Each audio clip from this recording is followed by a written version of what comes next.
I'm Cori Crenshaw. I'm Richie Suave Flores. And this is Sporty with Cori and Richie Suave. Floater, center field.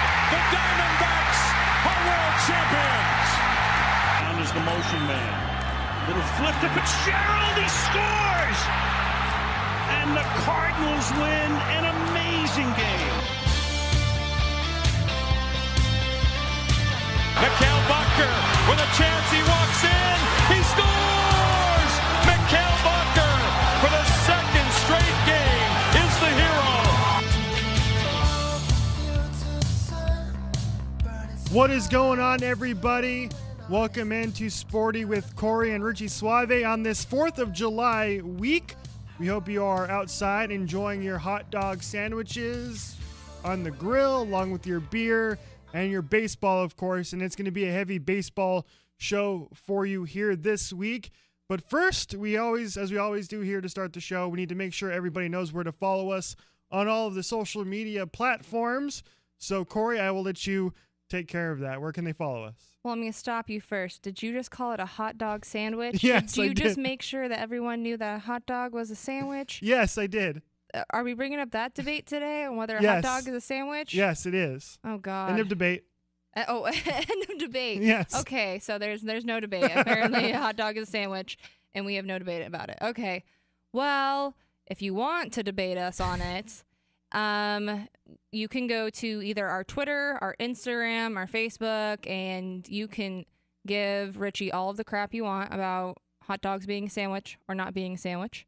And at our Twitter, it would be at Cori_Richie Show. And then for Facebook, it's just the name of the show. And then for Instagram, it's at Cori Richie Show. Yes, and then you can follow our own accounts as well on Twitter. I'm at rflores91. And then, Cori, where can the people find you? At Cori Nicole with 2 E's, not one, but 2. I will do that so that way it's one of those ringing tones in people's heads. Yeah, it comes with every start of the show. We have to say that. And I think that's one of our goals of this show, really. And the only reason we started it is to make sure we get a campaign going so that way you can get your Cori Nicole handle with 1 E. Yeah, I've actually had someone look it up too and see what the person was like and who has my Twitter handle that I would like. All right, we'll leave that for another show. But let's go ahead and get into it here. We have a lot to talk about. Going to be a busy show coming up. We're going to get into the National League West battle. The Dodgers and the Diamondbacks have their series this week. We're taping this on Sunday, so that series is probably going on as you watch us or listen to us. We're also going to get into the All-Star selections. That's also going on as we actually record the show right now. So we're going to get into that at the end of the show. And we're also going to debate the most hated franchises as well. That's all coming up on this edition of the show. But let's begin with the biggest topic as we have now passed the midway point of the Major League Baseball season.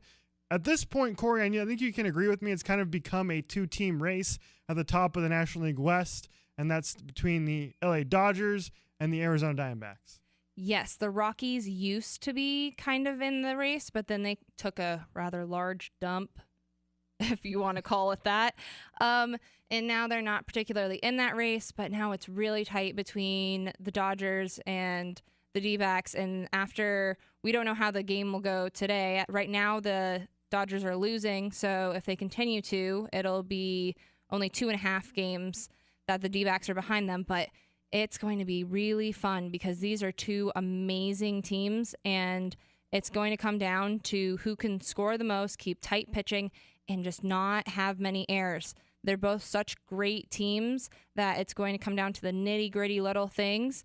And I think if Torey Lovullo keeps up what he's doing with this team and they keep on to the ideals and the formulas, per se, that they have been doing, they will have an amazing rest of the season. If they can keep away from any injuries and capitalize on AJ coming back, it should be a really good series that you guys are probably all watching right now. And one of them is on my birthday. So if you guys lose on July 5th, I'm going to be so mad.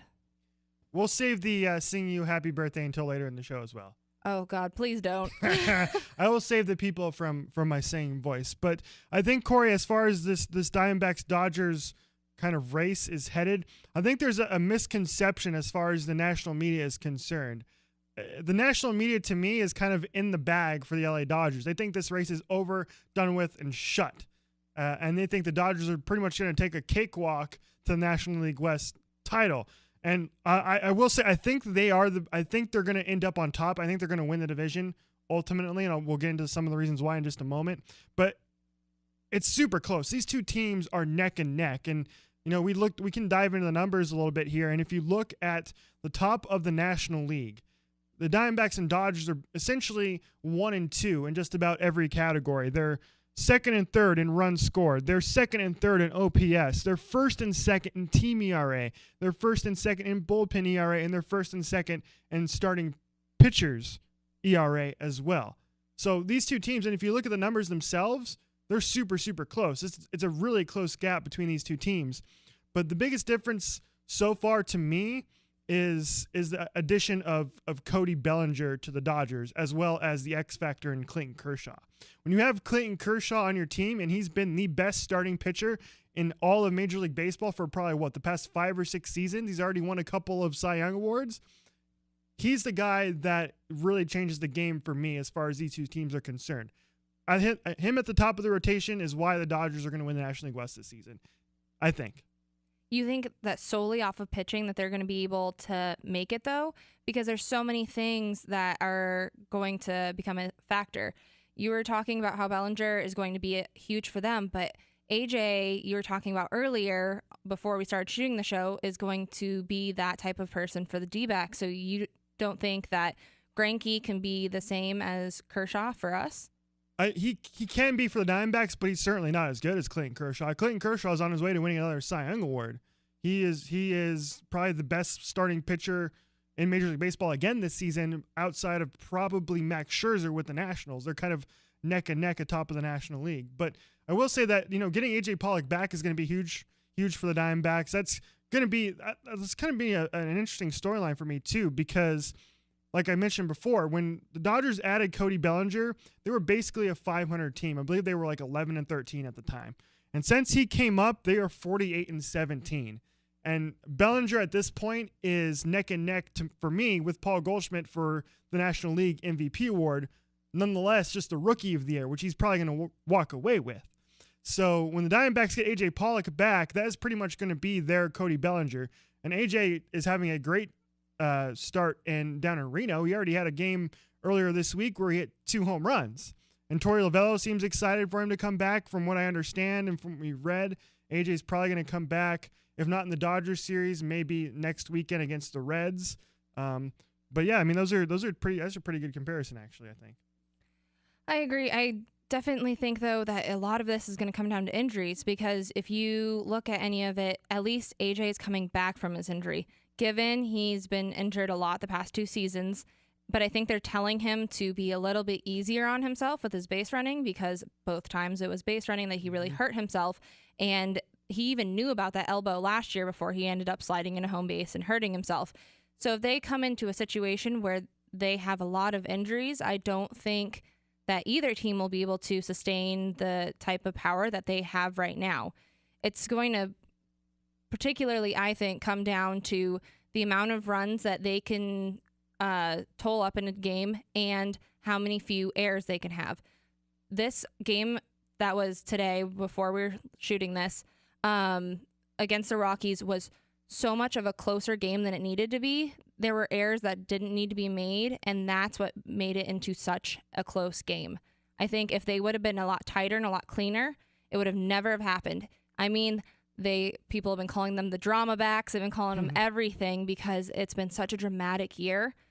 And, it was sold out for their July 1st fireworks spectacular game. So many things are happening with this team. If the fans stay behind the team and things keep going the right direction, you never know what's going to happen in baseball. It's such a long season, and there's still so much left in it. I think it's hard to predict for sure who's going to end up on top. It's going to come down to a lot of the really tight things, injuries, and such like that. So if you had to place a bet right now, let's put a $10 bet between the two of us on these two teams. I'm picking the Dodgers. Who would you pick if you had to place your $10 bet today on winning the division? Well, I have to be slightly honest with everyone in the sporty nation. I was an intern for multiple years, and a lot of the people at Dbacks are considered to be like family to me. So, and if you've ever watched Fast and Furious movies, I love them. You never go against family. So I'm going for my Diamondbacks. Okay, this is where somebody's gonna get rich at the end of the season between the two of us, all $10 of it. Well, I mean, we should just make it where all of our fans get to, tell us who they think it's going to be, and we choose one at the very end, and they get like a $10 gift card too. So yeah, exactly. Everybody wins in the sporty nation. Yeah, that way everyone will win. Everyone will end up rich with $10 somewhere here or there.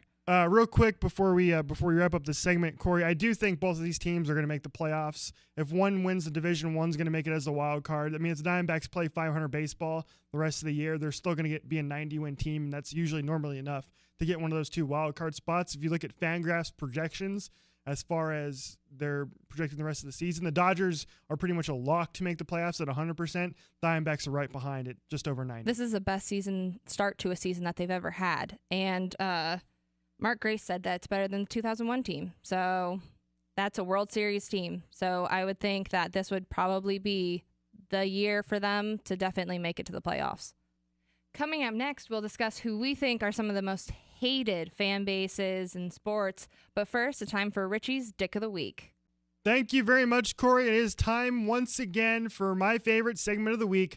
It is time for my Dick of the Week. This is the segment of the show where every week I get to yell at somebody in sports because they've been a douchebag, an a-hole, or a dick. And this week it was a pretty easy answer for me. Look no further than the owner of your Indianapolis Colts of the National Football League, Jim Irsay. If you were up late checking Twitter earlier in the week, I believe it happened on Wednesday, you probably saw a picture that was tweeted out by the Colts owner, Jim Irsay. And it wasn't about football. It wasn't a picture of Marvin Harrison or Peyton Manning or the Colts greats. It was a picture of a porn star, completely naked, on Twitter. Yeah, exactly. If you want to see it, you can Google Jim Irsay. But according to him, he actually hasn't released a statement yet about it. So people seem to think that it was a hack. Here's the thing, though, Jim Irsay, and why you are a total dick. I think you tweeted out that picture very intentionally. Play the conspiracy music. He knew what he did. He's been in the past. He's been a guy who's basically been a horny bastard for the most part. He's a typical old white guy. He's had problems with, unfortunately, drugs in the past. This guy isn't the greatest, sharpest tool in the shed, I guess you could say. So Jim Irsay, I'm not buying the fact that you were hacked, buddy. You sent that picture intentionally. And Jim Irsay, owner of the Indianapolis Colts of the NFL, you are my Dick of the Week. Everybody loves a conspiracy theory, Richie. I mean, I've been dragged all over Denver's airport to look at all the murals of all of the conspiracies within Denver's airport. If you don't know it, look it up on YouTube. It has more views than you actually think it does. I've never heard of this, and I don't think I want to find out either. It's a very large airport, and there's a lot of murals on different ends. Hey, if you want to get some Fitbit steps or whatever, but I wouldn't recommend it. I won't be doing it anytime soon. But I mean, with no relevance at all, it's our second segment. That's my nice little run in there. So our second segment is about the most annoying fan bases that we believe are out there, since this next next road stand will be against the Dodgers. Let's start with the Dodgers. Yeah, so we decided to go through and we picked the most annoying or most hated fan bases in each sport. And I think we, on Major League Baseball at least, we kind of differed on this. Mm-hmm. I believe you said the Dodgers and I said the Yankees. So why the Dodgers first? I say the Dodgers because they are a very impolite fan base. Their fan base is always rude whenever they're here. They will not be silenced for anything. And they bring in giant flags, which they put over the top of Dbacks fans. My cousin had come down from Vegas, gotten her some tickets, and she was over there on the side. They literally took a Dodgers flag, put it over her and her husband, and they couldn't see the game at one point. Why? I don't see the need. I understand you brought your giant Dodgers flag. That's cool. If you want to, cuddle with it, sleep with it at night, whatever you want to do with it, just don't hinder the other players in the process. Don't start any fights. Don't cause any crap. Just let it. You can be a polite fan. You don't need to be in everyone's face. We know you're there. You're wearing bright blue. What else can you be wearing that stands out more? Can I clarify what you said there more succinctly? Mm-hmm. Don't be a dick fan. Yes, there you go. That should have been your dick of the week, man. I didn't want to steal your thunder. That's why. Next time we'll have to figure that out a little bit better. So I decided to go with, for Major League Baseball, the Yankees. And the reason why is, now we don't run into Yankees fans all that often being here in Arizona, but I think with them it's a sense of you can even walk around here in Arizona and anywhere and you can see at least one person wearing a damn Yankees cap. But I can almost guarantee you they never stepped foot in the state of New York. And the only reason they're wearing that cap is because they thought Derek Jeter was cool. They thought Alex Rodriguez was cool. They thought Andy Pettitte was cool. They thought Roger Clemens was cool. And they have won 27 World Series championships? They're basically all front runners and bandwagoners, Yankees fans. And I think the most famous one, of course, is do you remember LeBron James walking around? I believe you went to a Yankees game. Of course, famously from Ohio. Apparently not an Indians fan. He was a Yankees fan, somehow. Well, this is slightly a ballsy topic for you to be going on, considering the fact that one of our crew members over here is a huge Yankees fan. So we might have to have Dominic bring up his side of it all with you later, but that's for another time. Moving on to football, mine would have to be the Cowboys, and when I definitely say the Cowboys, it would be because they are so full of themselves, whether it is the players on the team or it is the fans itself. They have a hole in the top of their stadium just so God can watch them play because they are God's team. Yes, that was at the old Texas Stadium, I believe, not the new place. Yeah, not the new one. Sorry, didn't specify there. And they are also America's team.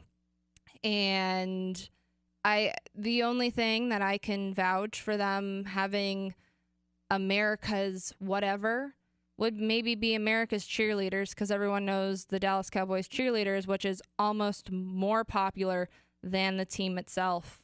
So, I mean, hey, if you want really popular cheerleaders, go right ahead. But get off the cocky train and let go of being God's team and get over yourself.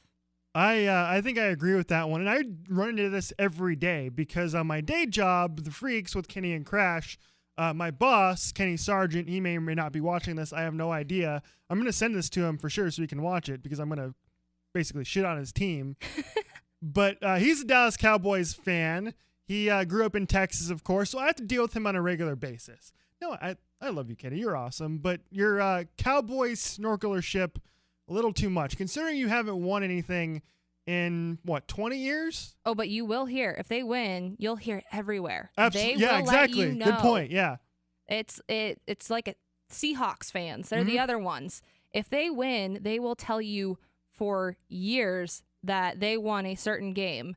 And my boyfriend happens to be a Patriots fan, so that interception was one of the funniest things in my entire life because it was his 21st birthday. It was here in Arizona, and they won off of that interception. So I will never forget that probably for the rest of my life.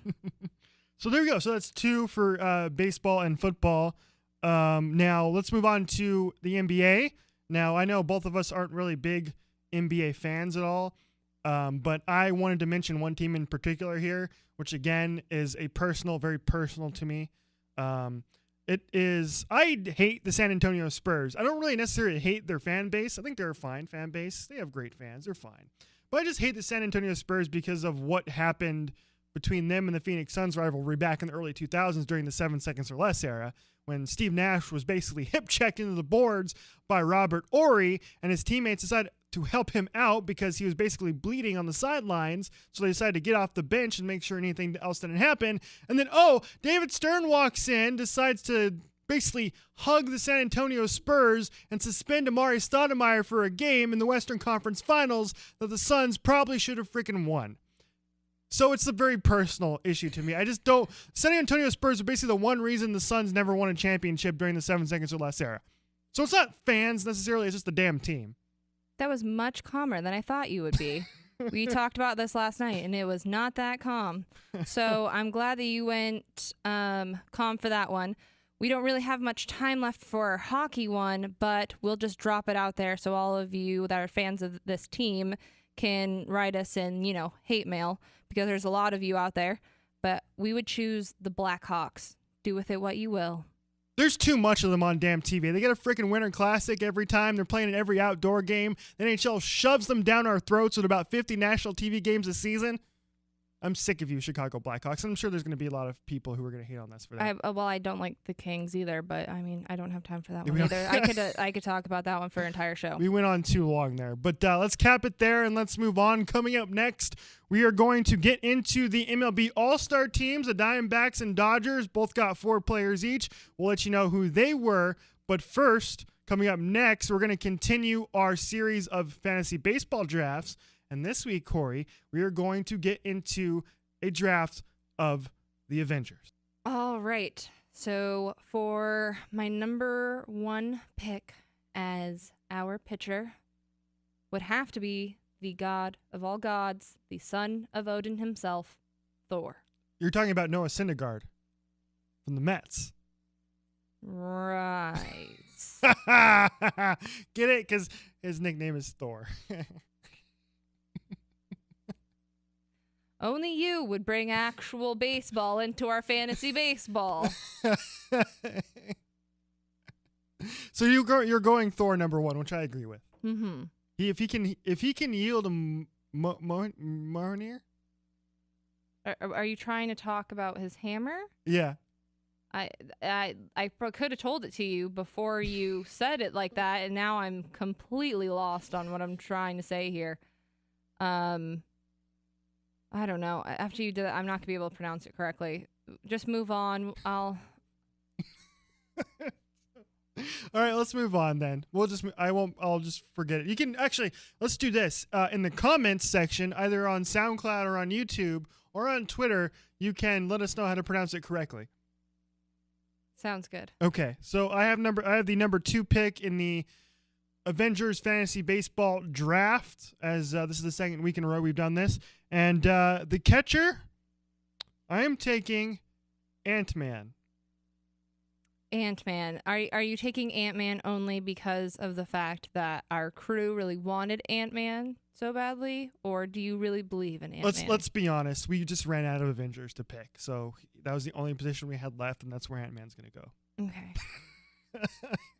Well, for pick number 3 at first base, I am choosing this one strategically, and I am choosing Fury because Fury has an eye patch on his left eye, so he can only see things to the right of him. Therefore, if he's on the leftmost part of the field, he can actually see everything. So that would be my pick because he can't honestly go anywhere else because he only has one eye and very bad depth perception. That is a very good strategic pick. I like that. That's a very good managerial decision. Thank you. That was like if you were the Torey Lovello of this team. I mean, people have disabilities. You just got to work around them. And yeah. Some people just don't have an eye. It's okay. We work around it. Exactly. All right, let's continue on. 4th pick in the Avengers draft. I'm going to select Black Panther at second base. This is a pretty easy decision because he is, of course, really agile, of course. And that's why your second baseman always has to be pretty agile. He's very mobile. He also, though, do you think he could be toxic on the team? Because after the very end of Avengers, the last Avengers, he was very angry. I have a feeling our team's going to be very toxic because we have picks from both sides of the Civil War aisle. Yeah. So I mean, him and Black Widow would get along very well. I mean, they seem to like each other. But, I mean, I feel like he still might be slightly toxic. Although, he might get really full of himself. He's got a movie of his own coming out. So Yes, which I cannot wait for, by the way. It's going to be awesome. my next pick would be Hulk. So we originally had Hulk at first base instead of third base. But due to Fury's disabilities, we had to put Hulk at third base. I mean, no matter what, Hulk is massive and takes up like half the space on the field as it is. So no matter where he is, he will cover so much ground and literally scare the living daylights out of anyone. So I don't think it'll really matter where we put him. He will be lethal. I'm concerned that he's going to get busted for PEDs, though. 'Cause have you seen the Hulk lately? He's humongous. It looks like he's cheating. If you're talking about the guy that's wearing the mask in the newest Spider-Man movie, that's the fake Hulk, and he's puny. Come on, stop watching all these trailers. So the Hulk is going to mash a bunch of dongs, basically. A bunch of home runs. I wouldn't put it that way. So they're called. They're called that sometimes. I know, but the fact that you had to phrase it that way, I'm not even. I'll just keep moving. I'll just keep moving on. Forget that. I'll move on. We'll move on to the number 6 pick in the Avengers draft, and with that, I'm going to take Black Widow as the middle infielder as well at shortstop. So Black Panther and Black Widow, your middle infielders. Imagine that combo. That's going to be a pretty damn good defensive combo up the middle for our roster. I mean, they both work really well together. They both have black in their name. You know, that, I don't know, that has to count for something, I guess. And, you know, Black Widow was who I kind of thought about dressing up as for Comic-Con. I ended up with Black Canary instead. But I genuinely like Black Widow, so I can't go against that choice. That's very good. I think that my number 7 pick would have to be Spider-Man because he can climb walls. So there will be no home runs anywhere because he will snatch it from out of the sky. Now, does this include Spider-Man with his web shooters? Because then you just wouldn't even need a center fielder and right fielder. He'd just be able to shoot web and catch baseballs like that. The only thing, though, is there's so many different Spider-Mans now. There's a Spider-Man that, like, he made his little web shooters, and then there's a Spider-Man who had it because he was bit by a spider, and he had the ability to shoot webs. Yes, you're talking about the difference between Tobey Maguire's Spider-Man and Andrew Garfield's Spider-Man. Yes. For our fellow nerds out there. Mm-hmm. Which, I mean, I was never fond of the Tobey Maguire. Let me spin you a web and we will lay and gaze at the stars.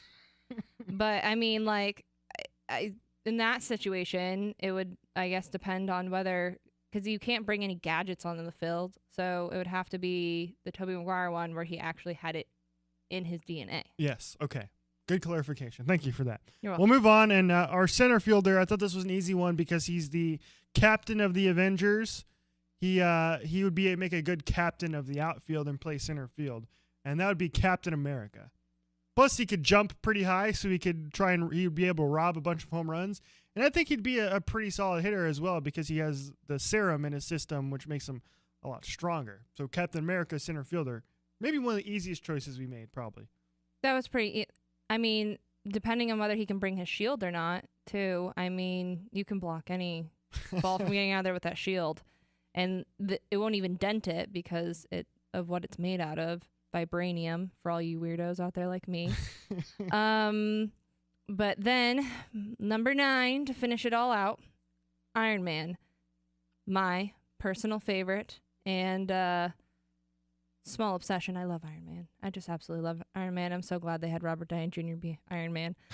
But, of course, he can fly wherever he wants to, so literally it could go outside of the actual stadium and he will still get it. So this isn't Tony Stark. This is the actual Iron Man when he's wearing his costume and his suit. I mean, it's not fair to have him come as Tony Stark. I mean, he's still what was it? A Playboy billionaire philanthropist. Yes. When Captain America asked him, take away your suit, what are you? And he said, I'm still a Playboy billionaire philanthropist.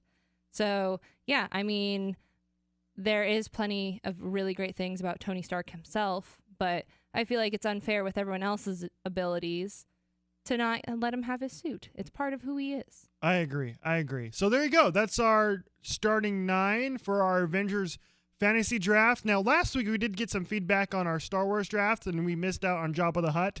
So I have a feeling we're going to get some angry feedback for our roster this week. And if there is angry people out there, you can always tweet at us at Cori_Richie Show. Hit us up on Instagram at Cori Richie Show. Hit us up on Facebook at our Flores91 at Cori Nicole with 2 E's. Yes. And let us know if we missed anybody. So one more time, Cori, go ahead and run through our lineup 1 through 9. Okay, 1, the god of all gods and the son of Odin, Thor. 2 is Ant-Man. 3, the one-eyed wonder himself, Fury. 4, the angry man himself, Black Panther.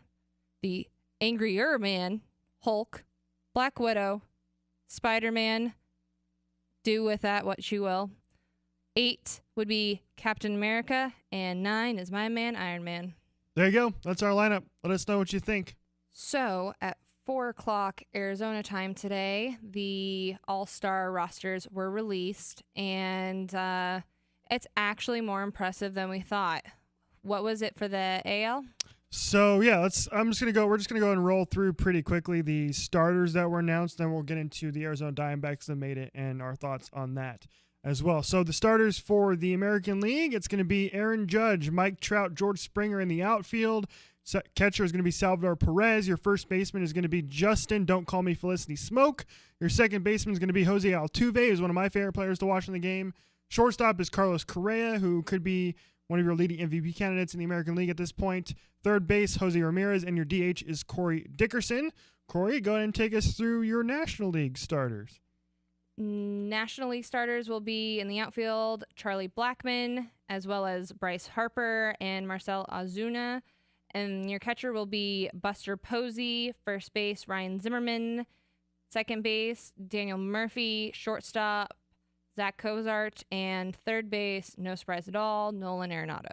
So those are your starters. Now let's get into the Diamondbacks who made the team. And it wasn't too much a surprise to me. Earlier on Sunday, I kind of put out an over-under in terms of how many Diamondbacks I thought would make the team. I put it at 3.5, thinking that 4 guys would make it. And that's exactly what happened. The Diamondbacks are going to be represented pretty good this year. They're going to have 4 representatives in Miami here in a couple of weeks. Corey, who exactly are we going to see representing the Snakes in Miami? We will be having, of course, Paul Goldschmidt, America's first baseman, Jake Lamb, who is very deserving, Robbie Ray, and Zach Greinke. That's exactly how I thought things should go. All 4 of those guys deserving. Now, Paul Goldschmidt is probably one of your leading contenders, if not the leading contender for the NL MVP award. I think in both of our opinions, and I think we've discussed this in the past, he probably should be the starter over Ryan Zimmerman. Having a good season, but Paul Goldschmidt is far and away one of your better players all around in Major League Baseball. I kind of feel bad for Paul a lot of times because of the fact that he is in such a market that has a low supporting fan base. He is such a great player and deserves so much more than he gets awarded. He should definitely be starting, and he's not. It's really kind of a sad process that goes through every single year that he's there, and he's such a nice man. He's always just happy to be there, but he really should be getting that spotlight because you're right. He is a front runner for MVP. So why is he not starting? That's another reason for maybe not starting. Jake Lamb in other seasons maybe could have gotten the nod to start at third base. He's one of your leading RBI men in all of Major League Baseball. He has, I believe, 18 home runs on the season as well as of Sunday. So it's nice to see him get a nod. He's very well deserving of it. Slam-a-lam-a ding-dong, as I like to say. We're both big fans of Jake Lamb, and we've talked about it, I believe, back in the first episode of this show, how much we like Jake Lamb. Yeah, he has always had a ton of potential, and he's someone who had a few flaws coming in, especially in that first season. He came in September, I think it was, of 2014, if I'm correct, and he kind of had an okay end to that season, and then he had a much better season going in 2015, and he's now starting to kind of get his grounding and figure out what role he can really play on this team. Him and Paul have been going back and forth continuously on leading and RBIs in the entire MLB. So the fact that he has finally come to this point where he's felt like he's in a place that's comfortable and he's honing all of his skills, like we had talked about before in episode 1 about him being a lefty hitting against lefties, is improving, and he's just finally starting to get into his own. So I'm so glad that he actually made this and they didn't actually have to bring a lamb out, although I would have liked to have gone and hung out with the lamb. What was the lamb's name again? I don't recall off the top of my head. I'm just going to call it Lammy. Oh my gosh. Lammy the lamb. Was it Barbara? It was something really funny. I loved the fact that they named, it was one of those like old lady names that you would just be like, oh, look at cute little Barbara. I'll have to ask again what the lamb's name was. Yeah, we'll tweet it out. Or if you know it, you can tweet at us if you know what the official name is. But Jake Lamb playing every day is a big reason why for his success too, because in the past he was kind of platooned at third base against left-handed hitters, and now that Torey Lovullo has given him that chance to play every day, he is definitely succeeding there. But we also have a couple of pitchers going to Miami as well. No surprise, as Zach Greinke and Robbie Ray are probably two of your top 5 or 6 starters in all of the National League as well. I mean, so you can probably put, like we already talked about, Clayton Kershaw on that list. You can put Max Scherzer on that list. And then Robbie Ray and Zach Greinke aren't too far behind. Both of them are, at near the top of the league in pretty much every pitching category you can think of, in strikeouts and whip and ERA. They're around the 3s in ERA. So to me, this was a no-brainer to send both of them to the All-Star game as well. The only other person that has, well, there's 2 that have been really kind of talked about, but one of them in particular is Archie Bradley, that everyone's been kind of saying has been overlooked because of the position that he's been in this year. He wasn't in a starting role as he had been before, and he's now more coming in as that middle pitcher that's kind of not getting any of the glory, doing the hard work, but not getting any of the wins or any saves, so he's not being really acknowledged for the work that he does. Yeah, I don't. There's some people that were saying that Archie Bradley should have gotten the nod, and there's no doubt he's having a terrific season. He's been one of the biggest reasons for the Diamondbacks' success this year. But you don't have setup men in the All-Star game. It just doesn't happen. I mean, you usually get your closers, and we talked about one earlier who also got a nod, is going to be the closer for the National League this season, and that's Kenley Jansen. So I don't understand how you can put Archie Bradley in that mix when you already have a Kenley Jansen in there. And the same goes for Fernando Rodney as well. I mean, he's having a terrific season, but you can only take maybe 1 or 2 closers to the All-Star game, because most of them are going to be starters in your first 7 innings, and then maybe you might go to your closer in your 8th and 9th inning. Yeah, Bob Bradley in his broadcast today said that it is nice to have that, middle person that can be there in case, your starter comes and isn't really up to par that day or whatever, just because it is the All-Star game. They're not going to go out there and hurt themselves. So it is nice to have that person. So, I mean, it's hard to count him out so quickly, but I mean, at least he's getting a nod on our show, if that counts for anything. Yeah, exactly. You get the Cori and Richie Sporty All-Star. Yeah, like a stamp of approval. We should create our own little stamp. So we mentioned it a little bit earlier. We were kind of comparing the Dodgers and Diamondbacks. So just for the sake of the argument, let's compare who made the All-Star team from the Dodgers. So this was kind of a no-brainer. We talked about him. Cody Bellinger, first baseman, made it.